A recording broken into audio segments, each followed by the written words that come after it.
कर्पूरगौरं करुणावतारं संसारसारं भुजगेन्द्रहारं सदा वसन्तं हृदयारविन्दे भवं भवानी सहितं नमामि भवं भवानी सहितं नमामि।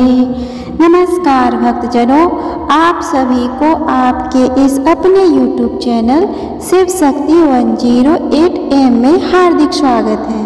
आज हम इस वीडियो में सुनेंगे सावन मास महात्म कथा का 27वां अध्याय, जिसमें कर्क संक्रांति और सिंह संक्रांति में किए जाने वाले कार्य के बारे में वर्णन किया गया है। इसके पहले हमने सावन मास महात्म कथा का 26वां अध्याय सुना था, जिसमें सावन में होने वाले अमावस्या तिथि और उसमें नंदी की पूजा का विधान बताया गया है। अगर आप वो वीडियो न सुने हो तो उसका लिंक मेरे चैनल के डिस्क्रिप्शन बॉक्स में मिल जाएगा, वहाँ से आप जाके सुन सकते हैं। आइए विघ्नहर्ता श्री गणेश का नाम लेकर इस कथा की शुरुआत करते हैं। ईश्वर बोले, हे सनत कुमार, श्रावण मास में कर्क संक्रांति तथा सिंह संक्रांति आने पर उस समय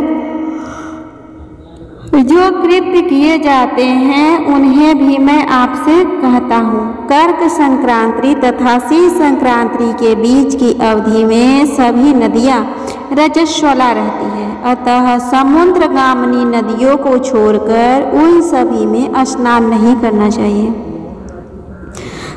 कुछ ऋषियों ने कहा है कि अगस्त के उदय पर्यंत ही वे रजस्वला रहती है। जब तक दक्षिण दिशा के आभूषण स्वरूप अगस्त्य उदित नहीं होते तभी तक वे नदियाँ रजस्वला रहती है और अल्प रजस्वला कही जाती है।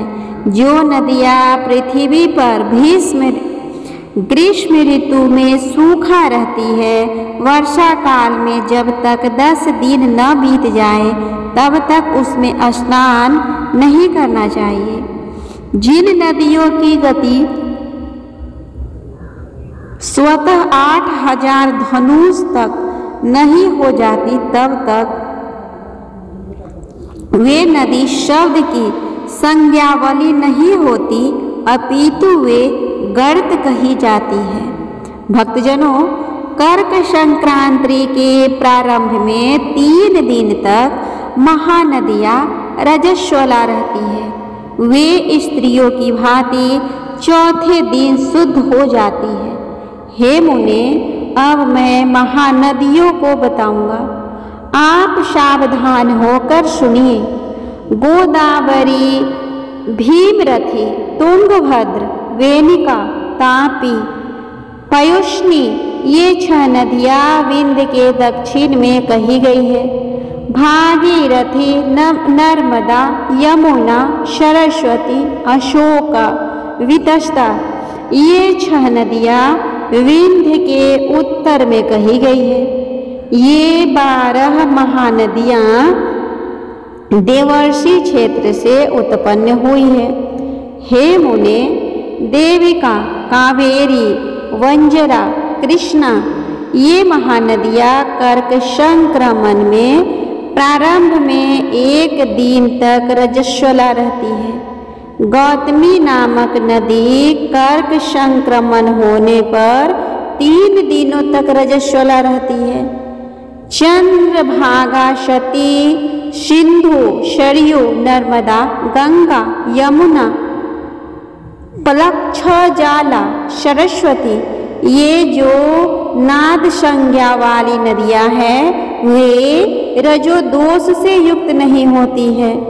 सोन, सिंधु, हिरण्य, कोकिल, আহিत, घरघर और शतद्रु, ये 7 नाद पवित्र कहे गए हैं। धर्म द्रव्यमयी गंगा, पवित्र यमुना तथा सरस्वती, ये नदियाँ गुप्त रजो दोष वाली होती हैं, अतः ये सभी अवस्थाओं में निर्मल रहती है। जल का यह रजो दोष नदी तट पर रहने वाले को नहीं होता है। रजो धर्म से दूषित जल भी गंगा जल से पवित्र हो जाता है। प्रसवा अवस्था वाली बकरियां, गायें, भैंसे और स्त्रियां और भूमि पर वृष्टि के प्रारंभ का जल, ये 10 रात व्यतीत होने पर शुद्ध हो जाते हैं। कुएं तथा बावली के अभाव में अन्य नदियों का जल अमृत होता है। रजो धर्म से दूषित काल में भी ग्राम भोग नदी दोषमय नहीं होती है। दूसरे के द्वारा भरवाए गए जल में रजो दोष नहीं होता है। उपाकर्म में, सत्सर्ग कृत्य में, प्रातः काल के स्नान में, विपत्तियों में, सूर्य ग्रहण काल में तथा चंद्र ग्रहण काल में रजो दोष नहीं होता है। हे सनत कुमार, अब मैं सिंह संक्रांति में गोप्रवश के विषय में कहूँगा। सिंह राशि में सूर्य के संक्रमण होने पर यदि गोप्रसव होता है, तब जिसकी गाय प्रसव करती है उसकी मृत्यु 6 महीनों में हो जाती है। मैं इसकी शांति भी बताऊंगा जिससे सुख प्राप्त होता है। प्रसव करने वाली उस गाय को उसी क्षण ब्राह्मण को दे देना चाहिए। इसके बाद घृत मिश्रित काली सरसों से होम कराना चाहिए। इसके बाद व्याहृतियों से घृत के में शीत तिलों की 1008 आहुतियाँ डालनी चाहिए। उपवास रखकर विप्र को प्रयत्न पूर्वक दक्षिणा देनी चाहिए। सिंह राशि में सूर्य के प्रवेश करने पर जब गोष्ठ में गौ प्रसव होती है, तब कोई अनिष्ट अवश्य होता है। अतः उनकी शांति के लिए शांति कर्म अनुष्ठान करना चाहिए। अश्यवाम इस सूक्त से तथा तदुष्णो इस मंत्र से तिल तथा घृत से 108 आहुतियाँ देनी चाहिए और मृत्युंजय मंत्र से 10,000 आहुतियाँ डालनी चाहिए। उसके बाद श्री सूक्त से अथवा शांति सूक्त से स्नान करना चाहिए। इस प्रकार किए गए विधान से कभी भी भय नहीं होता है। इसी प्रकार यदि श्रावण मास में थोड़ी दिन में प्रसव करे, इसी प्रकार यदि श्रावण मास में घोरी दिन में प्रसव करे तो इसके लिए भी शांति कर्म करना चाहिए। इसके बाद दोष नष्ट हो जाता है। हे सनत कुमार, अब मैं कर्क संक्रांति में, सिंह संक्रांति में तथा श्रावण मास में किए जाने वाले शुभप्रद दान का वर्णन करूँगा। सूर्य के कर्क राशि में स्थित होने पर घृत धेनु का दान तथा सिंह राशि में स्थित होने पर स्वर्ण सहित छत्र का दान श्रेष्ठ कहा जाता है तथा श्रावण मास में दान अति श्रेष्ठ फल देने वाला कहा गया है।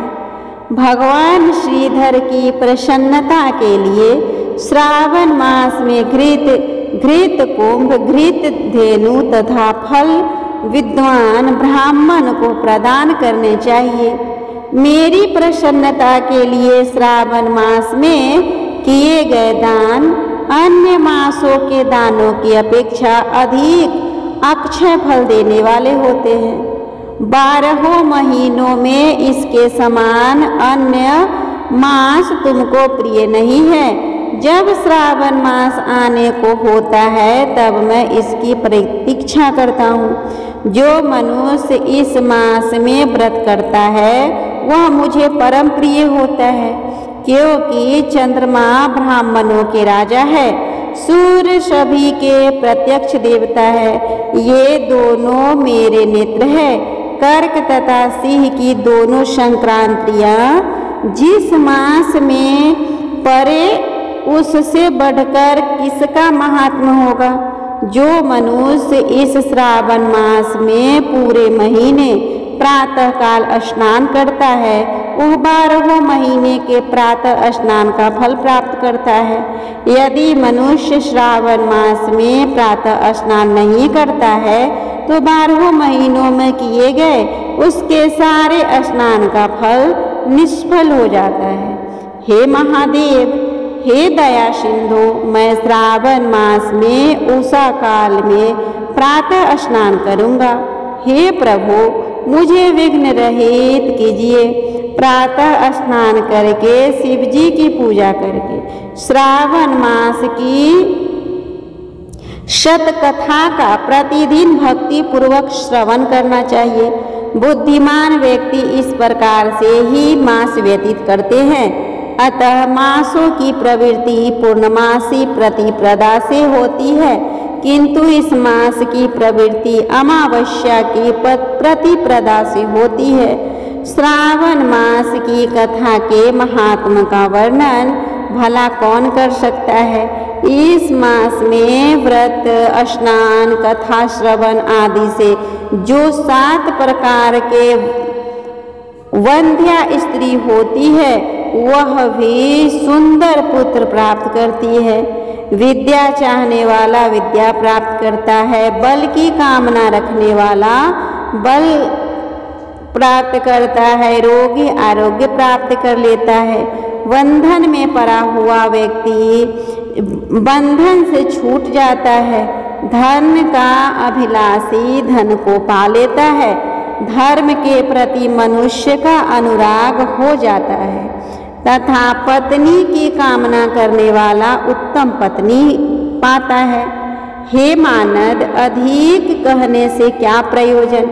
मनुष्य जो जो चाहता है उसको पा लेता है और मृत्यु के बाद मेरे लोक को आकर मेरे सानिध्य में आनंद प्राप्त करता है। कथा सुनने के बाद वस्त्र आभूषण आदि से कथावाचक की विधिवत पूजा करनी चाहिए, जिससे वाचक को संतुष्ट कर दिया। उसने मानो मुझ शिव को प्रसन्न कर दिया। श्रावण मास का महात्म्य सुनकर जो वाचक की पूजा नहीं करता, यमराज उसके कानों को छेदते हैं और वह दूसरे जन्म में बहरा होता है। अतः सामर्थ्य अनुसार वाचक की पूजा करनी चाहिए। जो मनुष्य उत्तम भक्ति के साथ इस श्रावण मास महात्म का पाठ करता है अथवा सुनता है अथवा दूसरों को सुनाता है, उसको अनंत पुण्य की प्राप्ति होती है। इस तरह श्रावण श्री स्कंद पुराण के अंतर्गत ईश्वर सनत कुमार संवाद में श्रावण मास महात्म्य में नदी, रजोदोष, सिंह, गौ प्रसव, सिंह कर्कट, श्रावण स्तुति, वाचक पूजन कथा नामक 27वां अध्याय पूर्ण हुआ। उम्मीद करती हूँ आप लोगों की ये व्रत कथा पसंद आ रहा होगा। अगर अच्छा लगे तो प्लीज़ मेरे वीडियो को लाइक कर दे, साथ ही मेरे चैनल को भी सब्सक्राइब कर ले और बेल आइकन को दबाना ना भूले, ताकि जब भी मैं इस कथा के अगले भाग अपलोड करूं उसका नोटिफिकेशन सबसे पहले आपको मिले। तब तक के लिए भगवान शिव आप सभी पे अपनी कृपा बनाए रखे। श्री शिवाय नमस्तुभ्यम।